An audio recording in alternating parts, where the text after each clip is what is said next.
paragraph 6. All right. Very good. Well, can you go ahead and pray us in? Yes, I'm going to pray us in.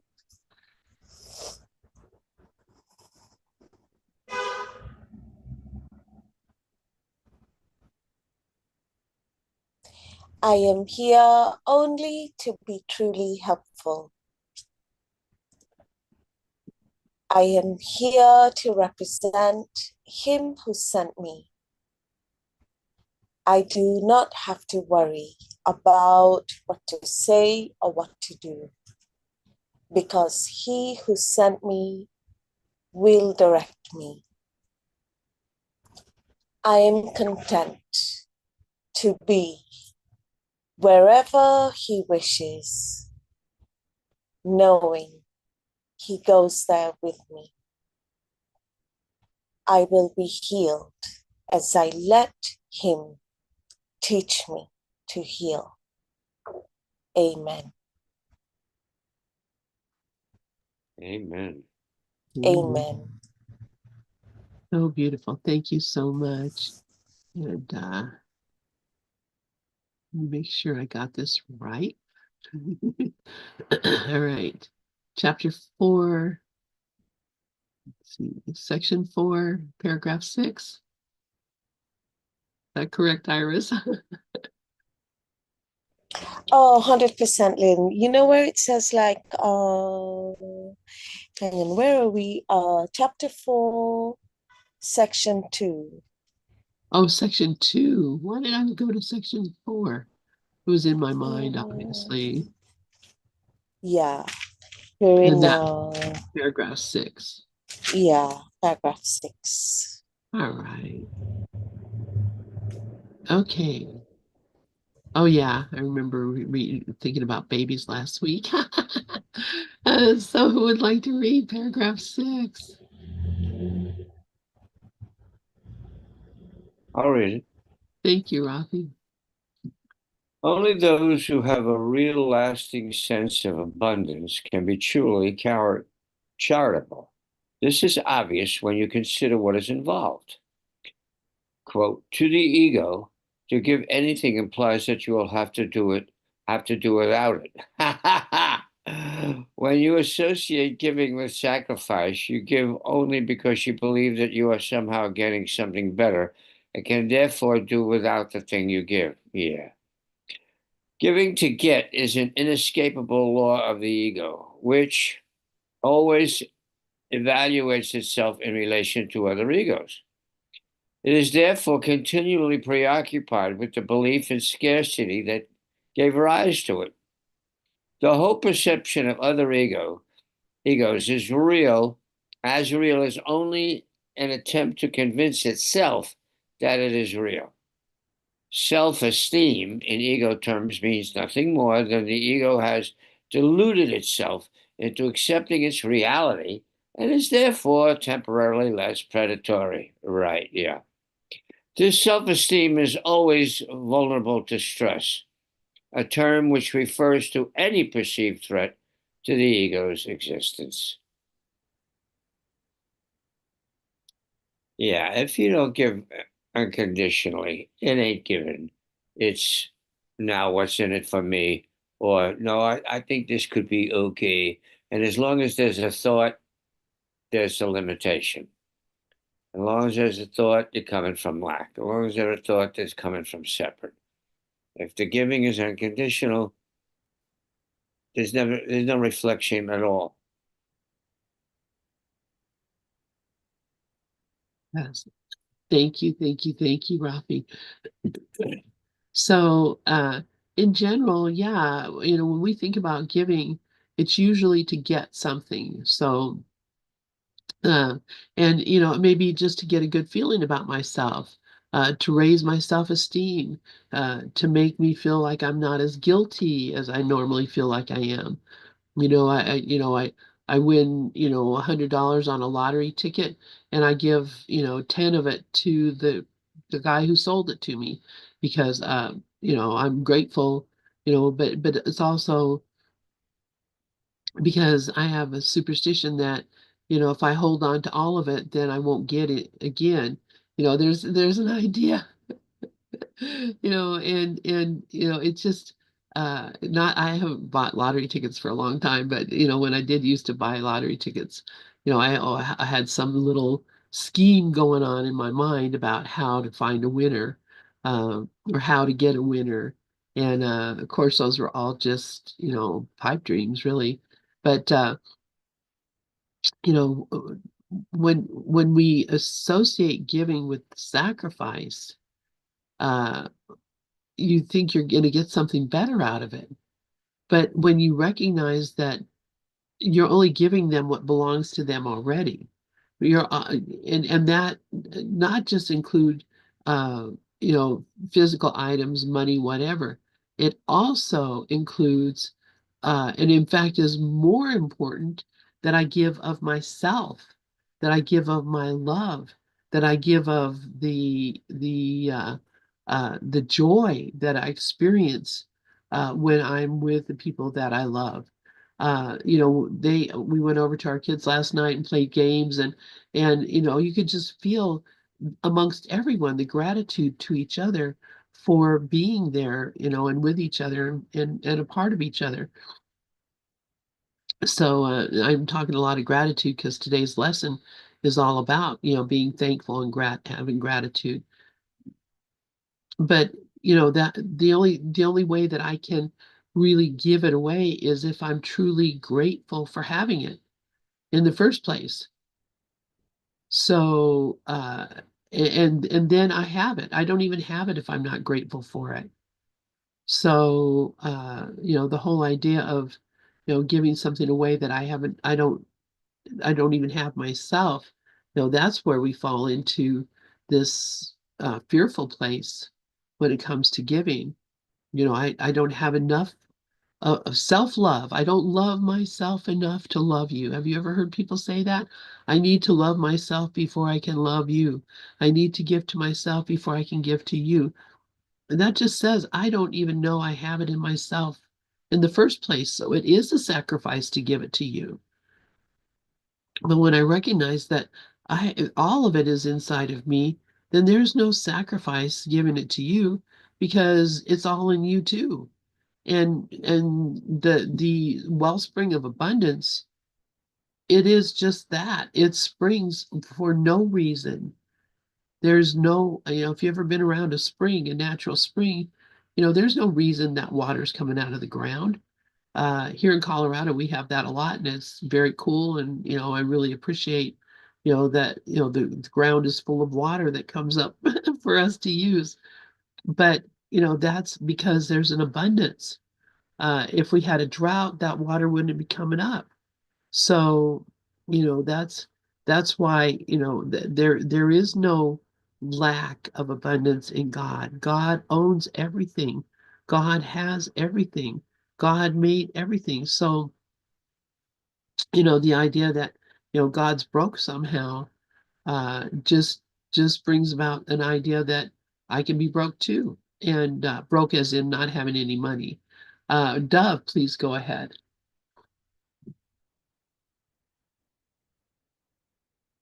And you are muted. Okay, I want to comment. First of all, I thought what you just said, being grateful for having it, uh, that's a real good one, Lynn. Thanks for putting that in. The idea that whatever I give, I have been given, and as Regis mentioned to me many years ago at this point, that's the purpose of circulating money. The purpose of money is to circulate it. It's not to store it up. And the Course in Miracles says the same thing in lesson 344.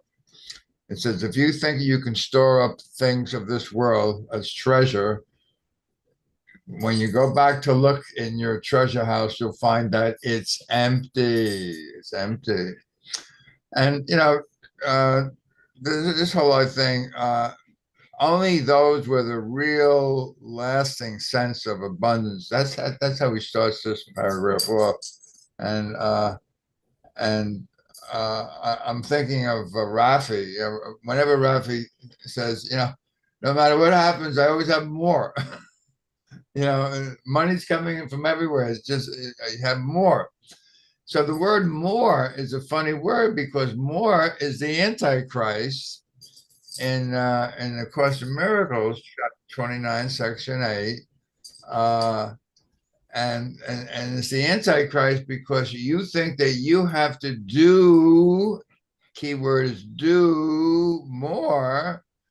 And as Jesus says, I need do nothing to have the abundance that God has given. It's like a God, when God created you, he created as himself in the law of abundance.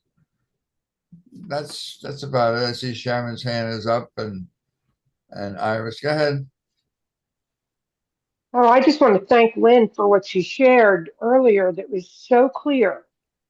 And the way you spoke about this lesson, it's worth listening again. It was just beautiful. And thanks, Dov and Rafi and Iris, too. Yeah, thank you, Sharon. I love you, my friend. Let's see. Was Iris up next or Rafi? I think I would. Go ahead, Rafi. Yeah. I love the way Brooklyn keeps reminding us about Sneaky Pete. There's a trap here, as there always is with ego. When you have a lot, and I have a lot, and I have more now than I ever had in my life, and I don't have to do anything to make it happen. The abundance just keeps flowing. My network keeps increasing. Everything is more and more and more. I don't have to do anything for it. It's supplementary to keeping our main purpose, the only being persistent with that, and then everything else helps. The dream just gets better and better and better, and I'm just trying to wake up from the dream. But the trap is that if you get a lot, the ego says, "Well, now I can spend a lot. Oh, I'll just spend it, and I buy this, and I get that." That's an ego trap. I said, "Look how much I have." Oh, you forget to focus on the truth of what my purpose is: self-realization, freedom, imperturbable peace, however you call it. And that money is here is only to circulate because we are abundance. Abundance is the same as peace. Abundance is the same as bliss. Abundance is the same as love. There's no separation anywhere. And so to circulate, of course, when I give money to somebody who is on Thursday mornings when I go to read for the children, there's a guy that's always standing by a light that I have to stop at before. If he's there, I always hand him some money. I never think about it. And afterwards, it never occurs to me, only till late at night when I'm sitting and writing my gains of the blessings that I had today. I put that down as one of the blessings. I was able to serve. I was able to be charitable. But it has nothing to do with, look what I did, look what I can do, because that's the ego trap. And I just have to keep reminding myself, don't get caught up in it. Okay, if there's a thought behind it, it's ego. If there's no thought behind it, then it comes from being. Yeah, thank you, Rafi, for that. And yeah, I think that's a really a big, easy trap to fall into when you do see somebody who appears to be less fortunate than you are or than I am, and they're out there with a sign and they're telling me that they're a veteran or that they're hungry or they have kids or there's whatever the sign says, whatever it is that they're asking for. Hey, it's not up to me to ask or to think about what are they going to do with this money or what do they really need it or do they really want to be in this situation or whatever, because I recognize that we're all everywhere we are supposed to be because we chose to be there for a purpose, and if the purpose of that person being there is for me to be generous with my money and recognize how fortunate I am and how grateful I am, then the purpose of that person standing there is to remind me of my own gratitude. And not because they're in a bad state and I've got something they don't have, but because I'm able to give. I have enough that I can give. And, I don't care if it's Girl Scouts asking me to buy cookies or if it's, Vietnam vets or veterans in the median with a sign. I'm going to give that money away to somebody. Either that or I'm going to keep it in a bank until I die, and then my kids will give it away to somebody. But, let's be honest here. Uh, it's what's it doing sitting in the bank? Who is it feeding when it's sitting in the bank? I may be thinking, oh, later on I'm going to have a better life. There's no later on. There's nothing to save money for. And I hesitate to say that because people will think, oh, well, you're just not very financially responsible if you don't save money. But to me, it's like saving air or saving water. I'm just gonna, fill my bathtub and fill up all these things with water just in case, later on I might need some. I can always turn on the spigot and the water comes out. So, that's no different than than my fortune. It's there always, whether it's in a bank or it's somewhere I don't even know. It's there, and it will be given to me when I need it for whatever I need it for. Uh, it's silly to think otherwise. And I see Iris, please go ahead. And I see Regis, you have your hand up too. Looks like a cactus. Iris, go ahead, and then Regis. Thank you, Lynn. Thank you, everyone. This is very interesting because, like I was looking at these words about, like where it says, quote, self-esteem in ego terms means nothing more than the ego has deluded itself into accepting its reality, and it's therefore less predatory. This, quote, self-esteem, quote, is always vulnerable to stress. I really relate to that. And it says a term which refers to any perceived threat to the ego's existence. And I know because, like,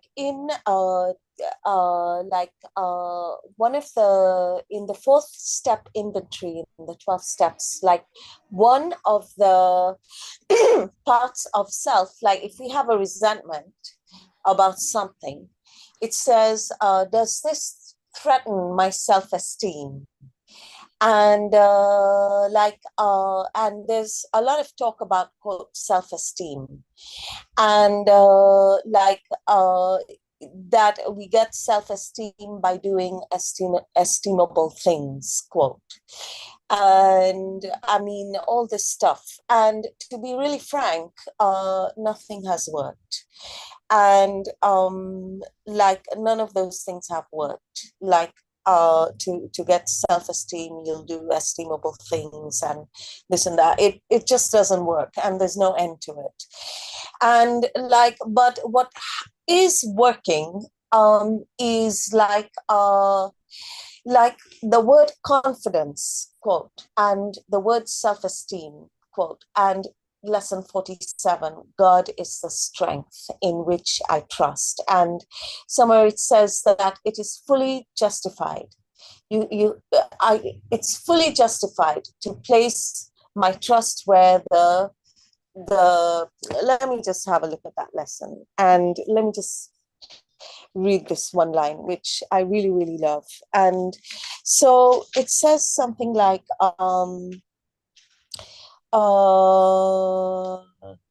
it is fully justified.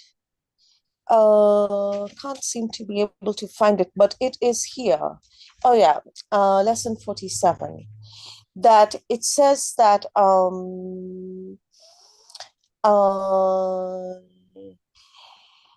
let me see, I can't find that particular sentence, but oh yeah, it's this sentence, and it says, you must also gain an awareness that confidence in your real strength is fully justified in every respect and in all circumstances. you must also gain an awareness that confidence in your real strength is fully justified in every respect and in all circumstances. And like, this line is, I mean, this lesson is like really, I'll just say it's like just my rock. And it's like, it's true because, and then when I connect the dots and I look at the release technique, thank you, Rafi, for that. And like there, it says that,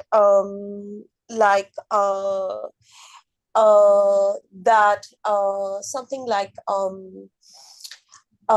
it's like when I want something, the want is like the feeling that I don't have. So that's why I think I want.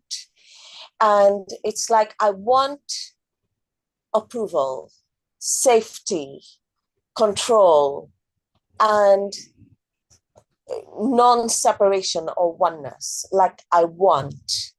And I've noticed that with me, like yesterday when I was walking around and I was like thinking that, oh yeah, I had this recurring feeling again, I feel separate. And I feel separate from this universe. Like this, like, they talk about it in many, many teachings. And like, I just had this feeling. And then I was like, oh yeah, I remembered, like, oh yeah, so if I let go of the want for one to be one, can I let go of the want? Like, it's fine to kind of want to be one, like in a way, but can I let go of this feeling of want? And immediately, like, I felt, for the first time in my life, I felt fine, like it was just like, it's that, it's, and even in that sentence where it says a sense of separation from God is the only lack I need correct. It's not saying like that, it's like it's just a sense, like we think we've separated, but we are not separate. And like, I think that is the underlying thing with like all of this stuff, like feeling like I relate to that massively, like this feeling of like feeling helpless, and that's like, I'm just saying this to remind myself, and that's really like the key. And yeah, and I'll hand back to Lynn. Thank you so much, Iris. Yes, that really is the key, isn't it? And we're prepared for it. It's not like this is undoable, that somehow or the other this is something that I can't do. The mightiness that we are, we can do all these things and more. Regis, please go ahead. All right, good morning, everyone. Yeah, I was wanting to go back to Lynn. You struck a chord when you was talking about the money, and if I don't give it to these people, what am I going to do with it? Just save it in the bank. And it's funny, we had a conversation, Tracy and I, cause like substitute teaching. My May calendar is full, and it's been full before May, and I couldn't figure out why. So I was talking to this teacher, and he was saying, yeah, because school is almost out and we have time. If you use it or lose it. If we don't use it, we lose it. And so Tracy was like, well, why are they waiting till the end of the school year and they have all this time that they haven't used? And I told her, I said, because, we humans have that mentality that, like Rafi was saying too, you're saving it for a rainy day. It's always this idea of something in the future is going to come and overtake me, overtake my money, overtake my vacation time or whatever it is. And so I just thought it's just interesting, that human phenomena. And Tracy, when we were in corporate, we worked in the same company, and she knew that all of my time I used it. I mean, I used it all through the year. If I had to go get my car fixed. I took a whole day off from work just to go just to go get my oil changed. Or if I had a doctor's appointment, I wasn't running from one side of the town trying to get back to work. I just took the day off to go to a doctor's appointment. That's what it's for. But that mindset that we gotta hoard money, we gotta save money, and or if it's vacation time on a job, and Iris said it perfectly, so perfect that I even wrote it down. Two things that she said, like confidence in your real self is fully justified. See, this world said, "Oh, you're crazy. You better save your money. Oh, you're crazy. You better save your time. You may need that time." You know? And so, to this world system, and if you in this upside down thinking world, confidence in your real strength is not justified. You're a fool. You know, you're crazy. You better watch out for what's coming around the corner. So I just love what you both said, how you both played into that conversation. And then Iris also said, "Can I let go of this feeling of want?" I will have that posted on my computer for quite a few weeks, Iris. Thank you for that. Can I let go of this feeling of want? And that's all it is. It's just a feeling. It's not a fact. You know, and we take these little feelings and thought systems. Oh, you better save that for later. You know, that's how we become hoarders. You know, instead of throwing it away or giving it someone else who can use it right now. Oh, I may need that 3 months from now. I'll just put it over here.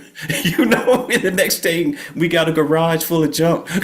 You know, or a room full of junk. So it's just, can I let go of this feeling of want? That's all it is. It's just a feeling.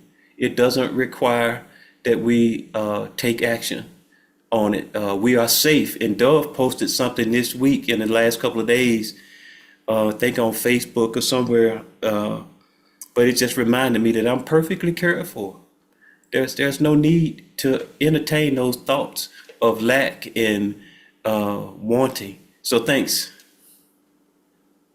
Thank you so much, Regis. It's good to hear you, and grateful for you. And yes, you know, that time, oh, oh, we are so like, my time is not the most important thing. I want to save my money. But boy, when it gets time that you can go and have a vacation and take some time off or just relax, not have to be in such a hurry, like going to the doctor. I love that idea, Regis. It's perfect. It's perfect. And, you know, if I was still working for a company, I would do the same thing just because you mentioned that. Rafi, please go ahead. Yeah, what Regis just did was quote this release technique of the Sedona method. It's about bringing up the feeling of want. And again, it's just the feeling, it isn't a fact. They all come up to leave. And as it goes back as far as the Buddha, who said wanting, lacking, desire is the root of suffering. And so, and the feelings come, let go of whatever the want is. It came up to leave, and so it's here serving us. So that's perfect. And the other thing is, every time I give, every time you give, anytime anyone gives, who are they giving to? There's only the one. If I give money to some guy, a homeless guy standing in a traffic light, aren't I giving it to me? How is he not me? How am I not him? Well, there's only the one. I mean, we're walking around in these little puppet things and these little action figures as people. We think we were born and we're going to live a while and we're going to die, which is really cute. But there's no reality to that. But whoever I give to, I'm giving to myself because we are the oneness. And when we do that, we're just reaffirming the oneness that we really are. So there's another benefit to it. And since it's a dream, it's not really happening at all. And since the dream is perfect, it's serving us perfectly. So that's what that homeless person is doing. He's serving, or she's serving. It's the perfection is outstanding. All we got to do is make sure we see it. That person we give money to is the Christ consciousness. I'm the Christ consciousness. You are, they are, all is. There's no separation.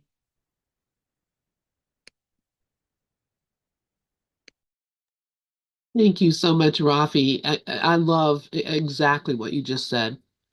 There's no one else. So I am giving it to myself.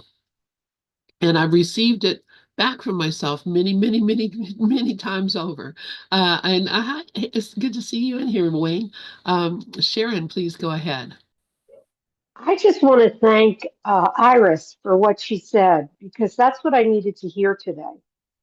I just needed it so badly. Sometimes it's food that, the ego is all about distraction. And when it wants to take us away from our idle thoughts, it'll just bring on the food. And I just heard something last night say, like, why do I even want it? And of course it was the ego that wanted the food. And when she said, can I let go of want? I was like, that's what I needed to hear. So thank you. That really came from spirit. Thanks, Cyrus. Thank you so much, Sharon. Yes, I'm the same way with food. So we're on the same page. Rev Wayne, please go ahead. Yeah, hi. Hey, how you doing, everyone? How you doing? One of the things I was thinking of is in terms of giving and receiving, obviously they're both the same. Of course, it's clear on that. So it's safer, I suppose, to give and just a source of joy to others. But it's the same thing. So I don't get caught up in either one really, because if I'm asking for help or I'm calling for love, that's receiving. And if that happens, then that means I just need help. And then if I'm giving, I'm receiving from myself or I'm giving to myself. And either way, so long as I know I'm calling for love, that's loving. It's either way I'm coming from love. And so it just depends on the moment. If I see homeless people in front of certain stores I go into out here, and I always give to them. I give to them, and I know that when I give to them, I receive something back. Oh, immediately, I receive a good feeling. I feel good about it. That's good. That's great. That's like the automatic comeback, and that's one of the reasons why I do it. If it makes me feel good, so that's receiving. That's giving is receiving. But so it's, either way, it's really okay. It's just, I go about my day, and sometimes I receive, and sometimes I give. Sometimes I call for love. Sometimes I get love. I give love. It's a give and take because other people want to give love too. So it's cool. Just I do. It's almost for me. It's because so many homeless people back in New York, and I had to figure something out. So I don't know. To me, it's just a very fun concept to play with because the course made it very easy for me to figure out what to do in terms of giving and receiving. It's just everybody, you're either giving love or calling for love. And either way, it's coming from love. That's the important thing.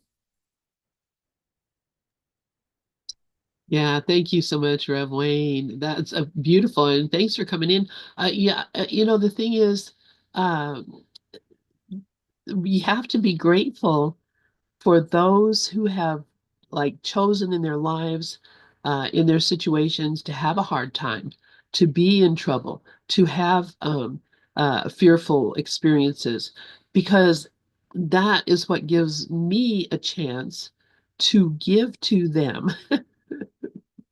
And if people are not open or in a position where they need to receive, then there is no reason for me to give. And that may sound really harsh when you think about it, because like what, you're grateful these people lost their home, you're grateful, this person is, down and out. I'm grateful that they chose that role. I'm grateful that they chose a role of being someone that I could help, so that I could actually receive that that knowing of being a giver, that knowing, God is a giver. God gives all to all. And we don't say, wow, God, you're a schmuck because you're given to these, look at all these people you're letting live, that, if it had been me, excuse me, they'd have been long gone. But you, God, you're letting these people live and do all these things that they seem to be doing that seem to be so crazy. But that's God. God gives all to all. So go out and check it out, try it out, be this, be that, do whatever you want. You can't change me. You can't change what you are. You can't hurt me. You can't hurt yourself. You can't hurt anyone else. There's nothing that can really go wrong. So I'm giving you the freedom to just go out and play all these parts and to learn the joy I have when I give to you. To learn, how else would you ever learn the joy of giving if there weren't people that were capable or ready to receive or needing to receive? It just wouldn't happen. Anybody else have anything to say about this before we move on? This is, I mean, really honestly, to come to a clear understanding of abundance. That's something Joel Goldsmith talks quite a bit about. Infinite supply, that everything is here, that everything has been given to us by our Father, who wants only to love us and to give us what's good. There's never been a day that our Father said, "Oh, gee, I think I'm going to make Lynn suffer for a while." That has never happened. Rev Wayne, please go ahead. Very quickly, one of the things I think what you just said, sometimes is good to have people that need to receive from you. Also, it's almost as if everyone has to sort of be okay with being a cautionary tale sometimes for other people, and then you're receiving from them, and you can help each other, and then we're going to help each other at certain times in their life. And I say this to myself sometimes. At least I can hope to be a cautionary tale in this life for somebody else, and then we can sort of give to each other that way. Then see somebody I shouldn't do that. I can give to that person. That person gives to me through. In any way you can give to somebody else, you give until it hurts. You keep on giving, and in doing that, you receive everything, and maybe you can receive healing. And Absolutely receive healing. Absolutely receive healing. That's exactly it. And as being a cautionary tale, I think that's an interesting way to put it. I would say being an inspiration. There are some other terms that I would use because that's what inspires us to to live in love and to experience love and to look for love and to give love. I mean, I don't see, and I'm not saying your specific situation as you are in the world, but I don't see anybody in a situation where their whole purpose is not to inspire love. And I mean, look at it. Think about this when you look at a baby, or look at a puppy, look at a kitten, look at a baby squirrel. Look at these little innocent little creatures that have no sense of sin or evil. They're not plotting or planning anything. They're just innocent little goo-goo-eyed babies that are just so sweet and so cute to look at. And what does that do for you? You look at them and you think, oh, you're helpless, and you can't even talk, and you can do nothing for yourself, and I have to do everything for you. I have to do everything for you. I have to give you everything that you have. I have to, if I'm your mother, I'm going to nurse you from my own body. I can just give and give and give and give and give to you, and the joy that I have of giving to you is inspired by the beauty that you are, and the joy that you give me back by being this amazing creature in my life. And I'm not speaking for everybody. I know that not everybody feels that way, but in general, in the majority of us, we have this inspiration to give and to give love, and we're inspired by the beauty of the Christ that's in the person, in the baby, in the animal, in the whatever it is that we're inspired to love. that is really what we're talking about here. It is the abundance of love that belongs to me and that flows out when I see the things that I love. And that the idea that somehow or other I would choose to be stingy with that and say, okay, but only for this person, these baby, this animal, this not I'm not going to experience this with anything else or anybody else. That cuts off that generosity and it makes it just purely special, in which eventually and maybe sooner than later, I expect something back.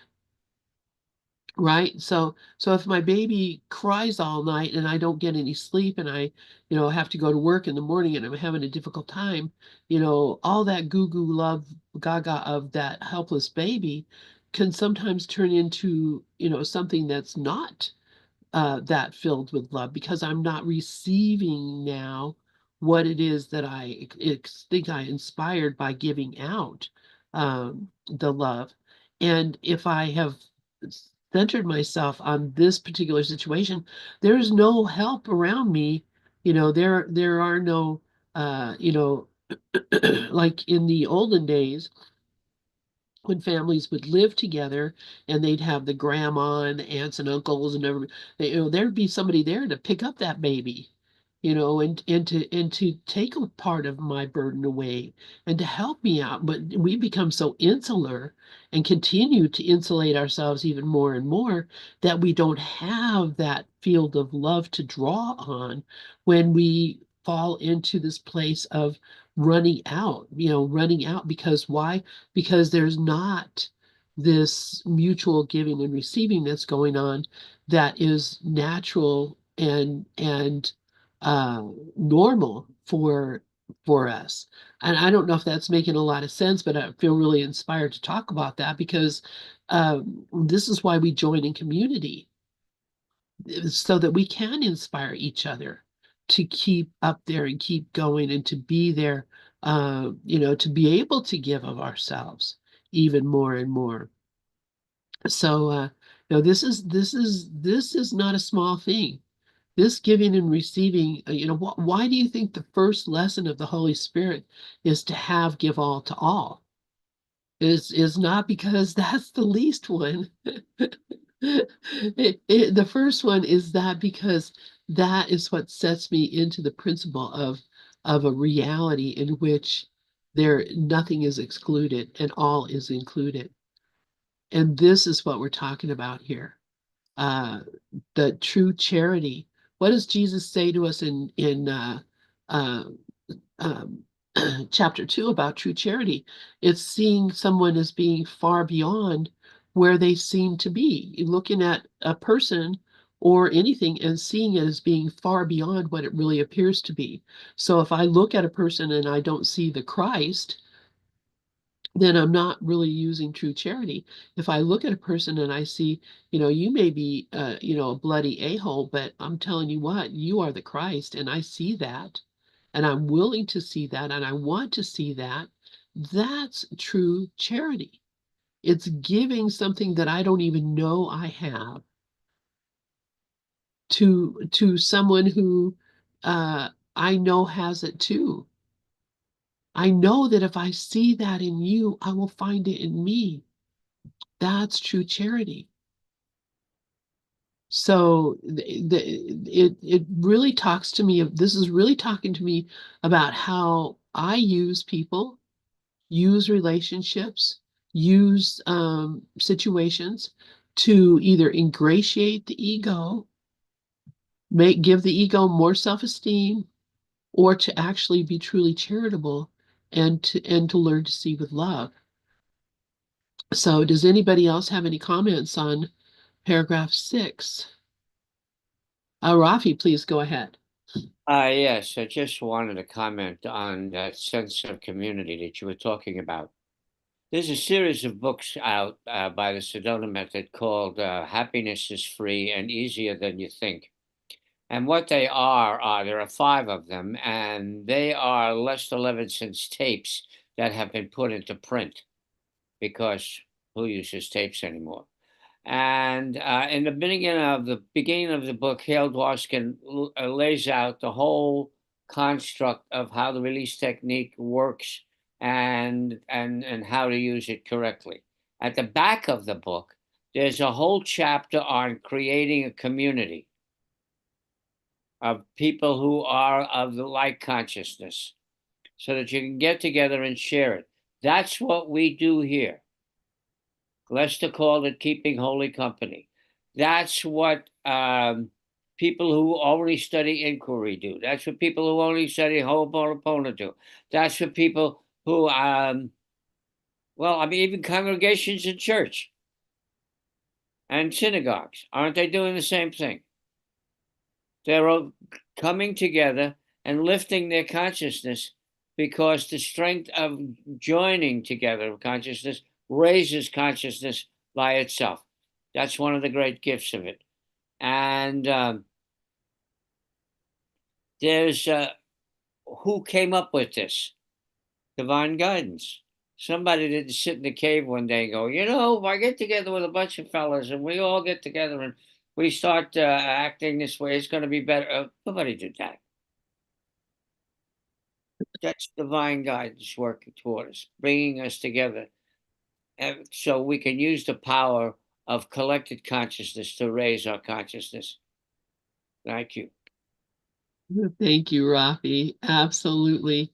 And it's our nature, isn't it? It's our nature to do this. And yeah, we've been doing it since the cave days. Well, and if I'm believing what I believe, we've been doing this since we were amoeba. Because we are everything. We are every life form. But yeah, it's our nature. So thank you, Rafi. All right, who would like to read paragraph 7?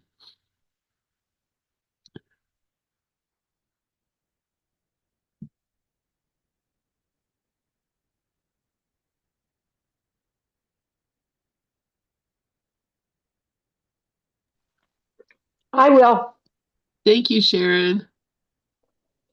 The ego literally lives by comparisons. Equality is beyond its grasp, and charity becomes impossible. The ego never gives out of abundance because it was made as a substitute for it. That is why the concept of getting arose in the ego's thought system. Appetites are getting mechanisms representing the ego's need to confirm itself. This is as true of body appetites as it is of the so-called higher ego needs. Both appetites are not physical in origin. The ego regards the body as its home and tries to satisfy itself through the body. But the idea that there is possible is a decision of the mind, which has become completely confused and what is really possible. Let me read the last sentence again. But the idea that this is possible is a decision of the mind, which has become completely confused about what is really possible. Yeah, it's just the forgetfulness, it's the separation, it's the split. And when we go into, it's important to admit when you get stuck that you want to be in the ego. Taking that responsibility is just a big release because what I've seen in my process is there's layers of this, of resistance that pop up. And I don't fight against it because that doesn't work. So I kind of just listen for the quiet voice inside me that will tell me that in every moment it starts over. I mean, there's no, I'm thinking I'm sitting here in a den, or I guess it's a living room. But anyway, I'm sitting here and what am I really doing? I'm looking at Sharon. I'm looking at Rafi. I'm looking at Lynn. Uh, I'm looking at Dub. I'm just seeing, but I don't even know that because I'm looking at this beautiful, beautiful symphony of colors, and I mean, we are real authentic artists that we put a play on like this, and it's come to me that, taking this responsibility for everything has been the best release I've ever had, but it takes time. And sometimes I forget. And when I forget, I just let go of that too, because it's just thought talking to thought. That's all it is. You can't really make a mistake because who I am is here, So it's kind of like, it really is that saying, either everything's a miracle or nothing is. So, I feel like this is just, you know, and sometimes I believe the ego, by the way, when it goes through comparisons, because it's coming up from the unconscious.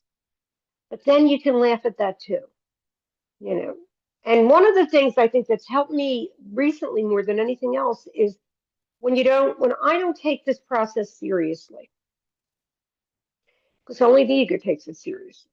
So when I just watch and look, if you're already observing the character, you can't be that. So it's a mind that's gone mad. It just talks to itself and it's mean. What I've seen is how mean it really is. And everything that book says is true. So with that, I'm going to give the mic back to you, Lynn. Thank you. Thank you so much, Sharon. Wow. And yeah, isn't it just crazy that that we do this? Oh my gosh. Um, and so, and I love, he talks about the body appetites, and he also talks about the so-called higher ego needs, which I think is really pretty funny, the higher ego needs. And what is this? What are we doing here? Why are we here reading A Course in Miracles? Because we have higher ego needs. It doesn't mean that there is anything wrong with it. Doesn't mean that we're admitting that we're lacking in something. It's just we experience ourselves as an ego, and in that experience, we recognize that it's not the optimal experience. We recognize that there is an experience that is higher than this experience. And so we do what we can to search for that higher experience, whether it's meditating or using drugs or going to, meetings or having sex or, there's a lot of things that we use thinking that we're changing our state of mind, raising ourselves into a higher uh, state. Uh, but it's all that desire to get back to these higher ego needs and to actually um, uh, do something about them, which is a good thing, or else we wouldn't be here reading this book or trying this. Rev Wayne, please go ahead. Yeah, hi. That one line I like, this is the ego never gives out of abundance. How could it, right? Because it doesn't really believe in abundance. It believes in a small amount of substance for a small amount of people hiding out with a small hiding, basically, in an isolated place. So, but the spirit understands that he has a community. When you talked about community before, you have a community. The humans are already a community. It's like the one thing it's in the way. The one thing of the community becomes a barrier almost, because you're saying I don't have one. I don't have a community if I want it. So the God or the universe or whatever, the spirit gives you what you want almost, gives you wanting a community. So you walk around wanting one, you don't have it. You're pushing it away instead of realizing that everything is in your mind, everything is consciousness. So you have a community already. It's a matter of getting rid of all the cobwebs or whatever's blocking you, getting rid of all the clouds that are blocking you from seeing that everything and everyone's in your mind. So you don't have to go out and try to grab a community and try to. I want you just and I've noticed when you realize that you have one, that you're a part of one, the right people come to you. You're meeting the right people because you realize everyone's a part of your community. Everyone. You can smile at anyone you want. You be with anyone you want. Anyone and everyone is part of your community. Yeah, I love that, Wayne. And that's, that is seeing without evaluation, seeing without judgment, looking at, everybody and recognizing, we're all the same. We all have the same wants, desires, and needs, and we're here together to take care of, what it is that, we seem to be missing or seem to be lacking or wanting or needing, or just find out what we already have. Iris, please go ahead. Thank you, Lynn. Thank you, Rev Wayne. I really love that too. Like, that it's true. Like, everyone is part of our community. I love that. Like, it reminds me of that picture I've once seen that I really love. Like, it says something like, uh,